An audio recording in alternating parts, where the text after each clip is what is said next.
Hello everyone, my name is Darwin. I'm a Senior Solutions Architect for GitLab. Today I want to talk to you about managing the complex configuration data management monster with GitLab. And if you think that's a mouthful, just wait till we get into the details. First of all, we want to talk through configuration data best practices.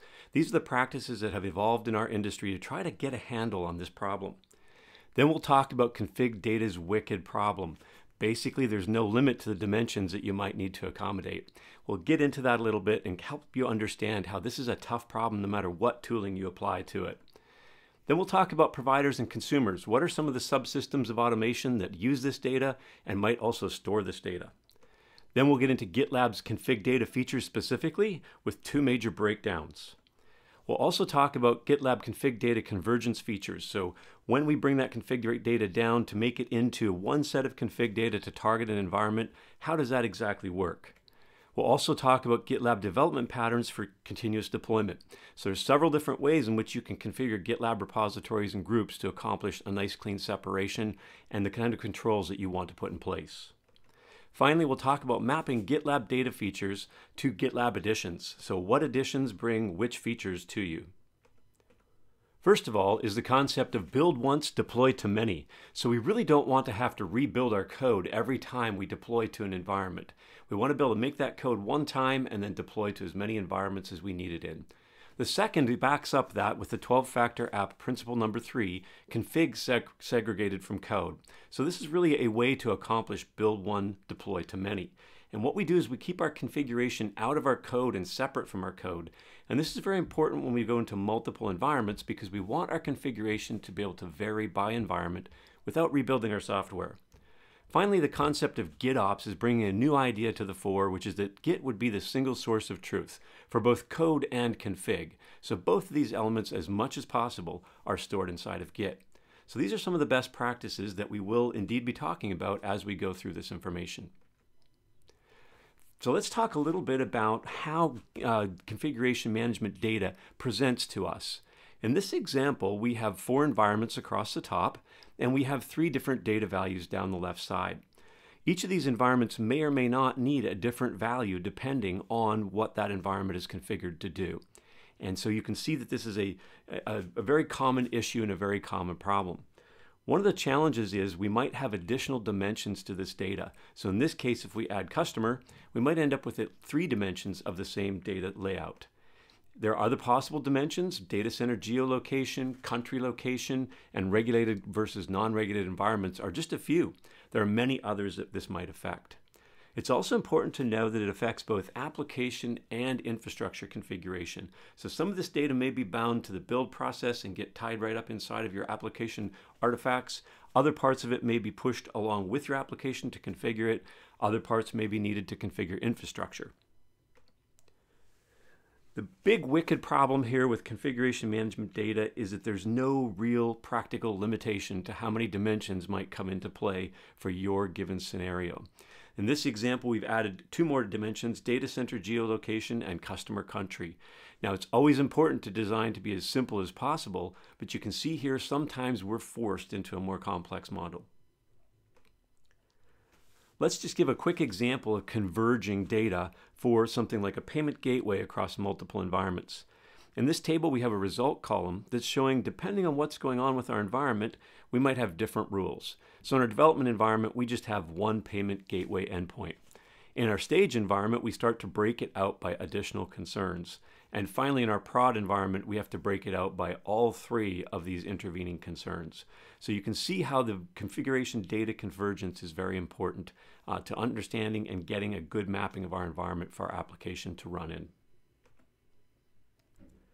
So let's talk a little bit about the configuration data providers and consumers. So there's a variety of products in about 5 categories that all work to try to store this data for you, manage it, or to be driven by it. Let's take a look at these categories. So of course we have continuous integration, compiling, building, and testing your code. We also have configuration as code. Products like Ansible, Chef, and Puppet are configuration as code. They have capability to store this data and also capability to be driven by such data. We also have infrastructure as code and application config and service mesh. So we have things like console, a key value pair store that is typically used to configure microservices applications.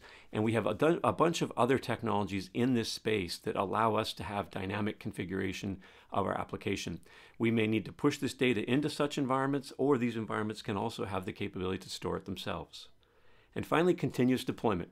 This is another big area where this data comes into play because we have to runtime assemble a lot of environment information in order to successfully deploy an application into a given environment. As we mentioned before, each of these may store data. You may have it as one of your primary data stores and have to push it out to other data stores, or it may be able to receive data and be driven by it. So regardless of whether you need GitLab to drive one of these products or product categories, integrate with one of these, or to replace one of these, it's going to be critical to understand how GitLab itself can do complex configuration data. So let's take a look at some of the flexibility and constructs that we can use to manage this data. For the first example of how GitLab can help you manage this data, we're going to take a look at group CI/CD variables. So you may have seen CI/CD variables in repositories, but you may or may not have noticed you can also set them in groups. So in this structure, we're going to establish some hierarchical groups. Dog walking app is the top of the hierarchy, payment service is under that, and European continent is under that. In addition, we'll have a couple repositories that are dispositioned toward countries. And as we walk through, the top level variables are able to be overwritten by layers that are closer to the repository. So as we go through here, just keep that in mind. Unfortunately, our variable names will not be as exciting as our group names here because it would simply not fit on one screen. So if we have a value called S1 and it's set to A at the top level, if we have no other intervening overrides, that is how the repositories would register and use that variable. If we have S2 equals to A at the top level, but have an override at the payment service level, then both repositories would see S2 equals B. In this case, we're also going to show you, though, an individual repository overriding. So our overrides can really exist at any place, and they don't have to be specifically at every layer that is available. If we had S3 equals to A in the top level again, and set it at B in the payment service level, C in the level of the European continent, then it will be seen that way in both of our repositories. Finally, we don't have to put the variables at the top level and then override them. We can really just populate them anywhere and they'll flow down as you would expect. And we can even put them at lower levels. And finally, we can put them right in repositories as well. Now, in this case, we technically have a 4-layer hierarchy because the repositories themselves can also contain CI/CD variables. So this is technically a 4-layer hierarchy. Another thing to keep in mind is that although we have a group structure here that just has 3 groups in a subgroup structure, we can have groups of structures of any types. In addition, we don't have to put repositories only at the bottom. Once again, you probably would want to put repositories only at the bottom if you can make it work that way because you want to keep it as simple as possible.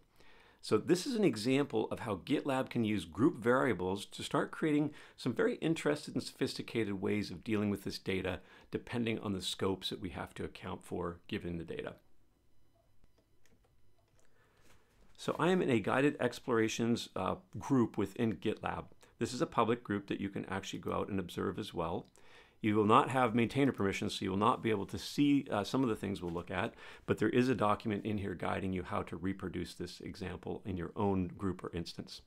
So here at our top level scope, we're going to go into this group, and within settings, we find we have CI/CD settings, and within that, we have variables. So here are 3 variables we're setting at the top level scope.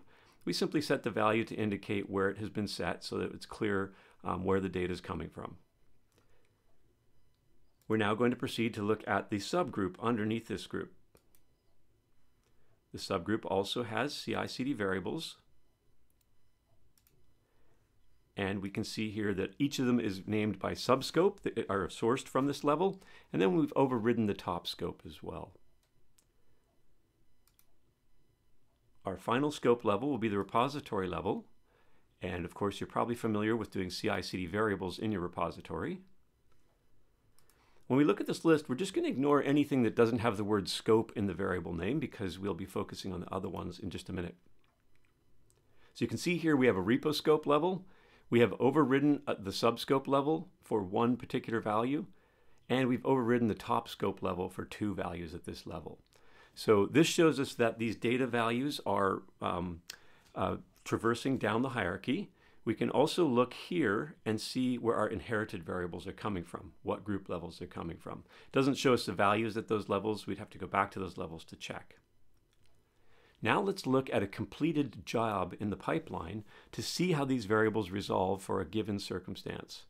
So I'm going to go into this last job that passed, and we'll take a look at show group variables. This particular stage simply emits the group variables out to the screen so that we can see what they are. And we can see here each of the variable values is what it was set at in whatever scope was the most closest to our actual repository.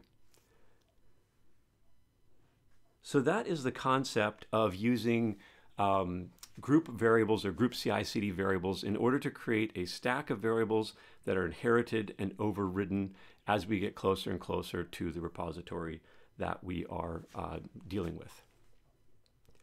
Now we're going to talk about something called environment scoping of variables. And this happens within a repository. So within a repository, we can actually create a scope for our variables. A lot of times it's easy to miss if you've simply gone in there and created variables that apply to the entire repository. But there is a scoping parameter over on the right side when you're creating these variables that we'll look at shortly. That scoping parameter allows us to say what scopes of environments that we will target. Now in this same repository, we are going to say that we're going to use our environments mapped to branches. And by mapping environments to branches, we are able to get the most of the controls that are available in GitLab to control deployments to environments, because we can have merge requests over our actual deployments. And we'll talk a little bit about that later as well. But within this repository, we're going to say that we have 3 different branches. These branches are what are going to deploy to our various environments. Within the repository, every repository has an all environment scope. It's the default one, and any variables you create will always be created in this scope. We're going to create a couple other scopes as well to demonstrate how the resolution will work. So here we have one scope expression of S star. Notice that these are actually scope expressions, not just named environments. And so the S star scope expression will target both our stage 1 and stage 2 branch. Then we have a specific one for stage 1 and a specific one for production. Just like our groups, our variables will resolve down, and whatever's closest to the repository will have a higher precedence because it's more specific. So any variable we set at the top of this, as it goes down, if it's overridden at lower levels, then that override level is what we'll take as far as the values go. So let's say z equals 1 at our top level. Then if we have no intervening overrides at any other level, all the branches would see it as that value. If we have z2 equals 1 at our top level and an override at the scope expression S star, then these 2 repositories are going to see it as set as 2. Our prod branch will still see it as set as 1 because there's no override for it. z3 equals 1. Then at the scope expression level we override, and again in the stage 1 level. So for stage 1, this will be set to 3, and at stage 2 it'll be set to 2. In this example, we're going to say that we override z3 in production as well, and so it'll end up equaling 9 for our production branch. Finally, just to reassert the idea that we do not need to create the variables at the top expression or at the top scope all the time and then override them, we can actually create them arbitrarily within any scope and they'll flow down. Keep in mind, we're talking here about mapping environments to branches. You can actually map environments to any data value that you can source, including just a data value you collect during the actual execution or a variable that you push into the system.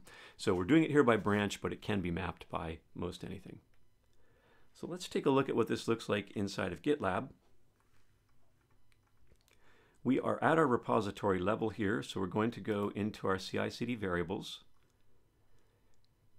And now we're going to pay attention to all the variables that do not have scope in their name.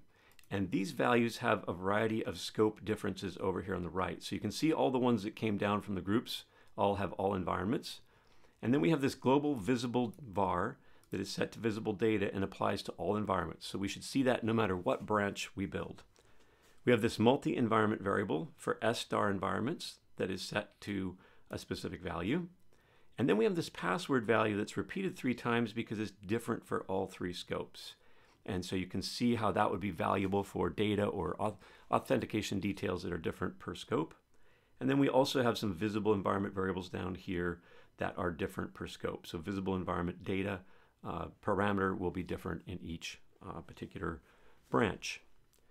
Once again, we'll take a look at how this built. So in our pipelines, we will find that when we take a look at the scoped variables, the data resolves as we would expect according to what is in the various scopes. Just a note, we also grabbed a variable from a file. We did this inside of our build script, and that build script is what is grabbing that data. So if you really want to have a lot of data that's actually just right in your repository, then you can actually do that with reading your variables from scripts, using scripts.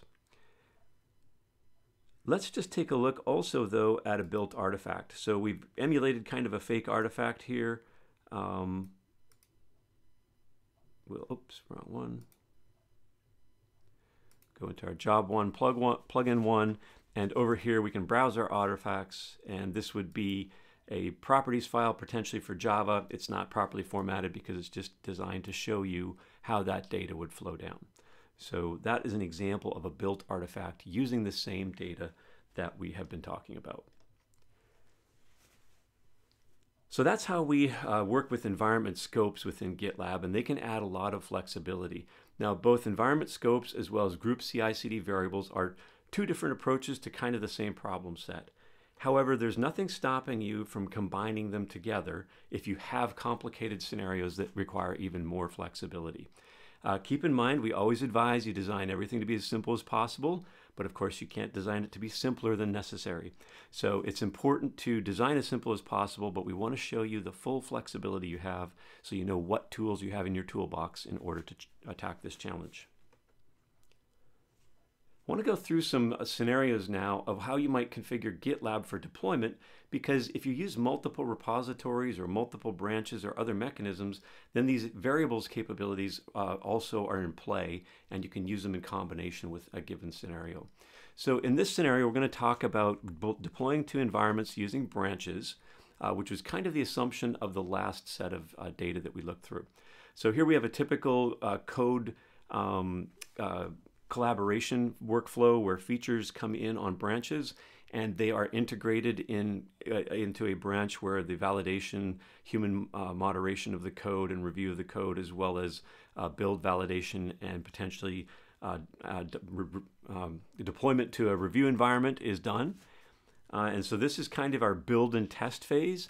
And then within GitLab, we also have the ability to use branches to deploy to environments.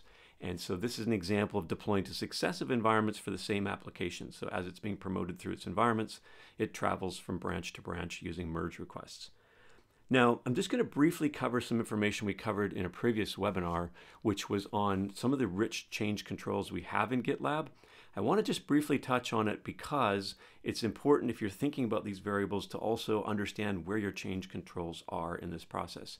I'm just going to cover it once here, but at the end we have a link to a webinar that tells you the full details on this concept of rich change controls for building workflows that you can trust in GitLab. One of the change controls that we have here are merge requests. It's the richest one, and it is the one that if we do deployments using branches, we get the most capability to control. You can see here some of the features. These markers SB and PS are indicating the GitLab edition that is required to have that feature. S is for starter, P is for premium. And then we also have the protected branches capability. And protected branches have a variety of features that depend on a variety of GitLab editions, but those features allow us to say that a branch cannot be merged unless certain requirements are met. And so we have another set of controls. And if you see here, the merge requests apply to the entire repository. So every merge request must pass those particular requirements. But because our branch protections are per branch, we can have either different rules for deployment branches or even different rules for special branches like prod. One other control that is available is a control to prevent deployment to given environments using a special list of users that are only allowed to deploy to that environment. I should note that all of these controls support custom groups in one way or another. So you can make a group of users in GitLab that is only a group for users, and then use those groups in these various areas. The Rich Change Controls webinar talks about custom groups and how they're made as well. Here's another scenario where we are going to have a build pipeline. It might have several branches, but at the end of the day, our multiple environment targeting happens by redeploying the deploy phase. And typically, we would change some variables so that we can deploy to different environments. We might even be able to deploy different versions to different environments through this same mechanism. This mechanism is convenient. It does not have as many controls. As you can see, you only have the one gate available to you. Let's take a look at one more pattern. This pattern is where we use separate repos to build artifacts. There might be one or more if it's a microservice. And then we use those artifacts in deployment-specific repositories. In this case, we have branches. So this example here is showing maybe we have customer tenants, and those customers have a test area, a staging area, and a prod area that they're able to play with the application to ensure maybe it works with their custom integrations or whatever else the scenario might be.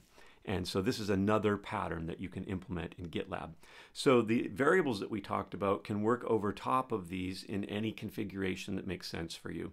So we wanted to show you some of the configurations that are deployment opinionated so that you can understand that there's a kind of a meta repo level that you could start organizing this around. A couple other points of data. On this particular table, we have talked about configuration data as build data, so it's used for us to build our actual artifacts. We've also talked about it for application deployment data. So we might be configuring the environment or configuring the application externally through files. But there's a couple other places that it can be used in GitLab.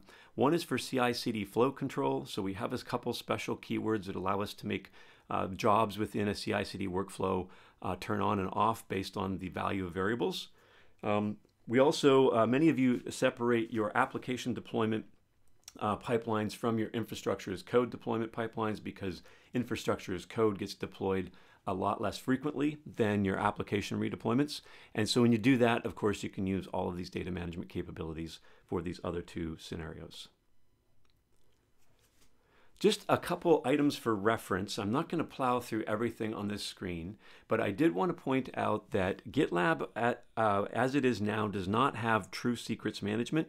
We allow you to mask variables, and then only maintainers of a group are allowed to see and manipulate variables. So with the group hierarchy structure, you could store secrets at a higher level that most people don't have access to, but there are still ways to make those secrets reveal themselves within the pipeline. Very soon, GitLab will be announcing HashiCorp Vault integration so that we can have full secrets handling with encryption at rest, encryption on the wire, as well as encryption right up to the point of use, and that can be roles-based based on your developers. I also want to point out that when you go through the GitLab CI/CD panels, you'll see something called protected as a quality of variables. And you might think that, hey, if I click this, it's going to make this variable read only at this level. That is not actually what protected means. What it means is that when we have protected branches and or protected environments, those variables will be allowed to pass through into those environments. So don't think that clicking protected is going to give you read-only capability. So basically, as we flow down the hierarchy, any level can overwrite any variable. Also, just a quick note on variable precedence. This is documented at the URL on the screen, but there are other ways that variables can make their way into our pipelines. And this screen shows you what variables win, so to speak. And in this case, the top ones will always override any of the other items lower in the list. You can look that up for more details if you need it. Finally, we wanted to talk a little bit about the various features of GitLab and what edition they correlate to. Notice here that all the features we talked about, except for the change controls that we talked about on the one slide, are all available in the core or free product. A couple items we did not highlight as we went through are merge request labels variable. There is a variable that takes all the merge request labels and pushes it into the pipeline. So you can start to control things at a merge request level by adding specific tags. Also, we have an API for setting repository and group variables, and you can use that API within a pipeline. If you give the pipeline the proper credentials, it can write its variables back to its own variable locations. This allows you to persist things like version number that might need to be incremented each time, but remembered across pipeline executions. I also wanted to point out that the repository that we use to demonstrate for you is something called a guided exploration. And what this means is that you can follow the instructions here, and you can first of all see all the patterns that are demonstrated by this repository. We only covered the ones in 4.2, but there are other patterns that are demonstrated throughout here. We try to make it very well documented so that you can first of all understand how to grab a copy of this and reproduce it in your own group or in your own instance where you have admin and can get to these variables and change them. And we hope that when you follow the setup document, you end up with a working exact copy of this repository as demonstrated. Within this too, we also talk about the various versions of GitLab needed for the various features of the guided exploration. And this is intended to help you judge when the GitLab version you have is sufficient to do the scenario, or if you can trim a few features off the scenario in order to make it work for your environment. So we went through a bunch of different points here as we went through. We talked about configuration data best practices that have evolved in the industry. Talked about that wicked problem. Really doesn't matter what tools you throw at it, it gets difficult and challenging and complicated. And so you have to apply some good engineering and then organize your tools around that engineering. We talked about the providers and consumers of configuration data. I would say that it's important that you decide where this data is going to reside because it is a big point of where you can push it to. So your top level tool is a great place to put that data so it can push it to other downstream systems and you have one global view of the data. We talked about GitLab's config data features so that you can understand the flexibility you have to accommodate these complex scenarios. We also talked about the convergence features of how these things flow down both from groups and also through repository scopes. We also touched on the GitLab development patterns for CD and also mapping config data features to GitLab editions.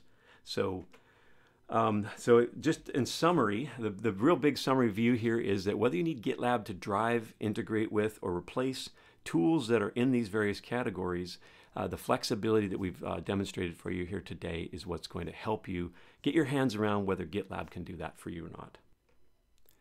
I really enjoy being a solutions architect at GitLab because we can dive in and help customers understand how to reduce pain points, accelerate their processes, and consolidate their tooling costs. So if you want to try to figure out if these complex configuration data management challenges that you have can be handled by GitLab, you can get a solutions architect to help you out by calling our sales department or contacting them at the URL that's on the screen. I also wanted to give you the links here for our rich GitLab change controls for building workflows you can trust that we touched on in this presentation, and also a link to the guided exploration repository that backs this presentation. I hope what we've covered helps you understand how you too can get control over that complex configuration data management monster. Because GitLab is a tool made for developers by developers, it tends to emphasize primitives, things like CI/CD variables, and then build upon those by adding them to groups and giving them scopes. And so sometimes it can be challenging to dig through and understand how you might assemble the solution that works for you. So I really hope that this presentation has taken a bite out of that for you in the terms of getting complex configuration data configured inside of GitLab so you can do your builds and deployments with confidence. Thanks for your time.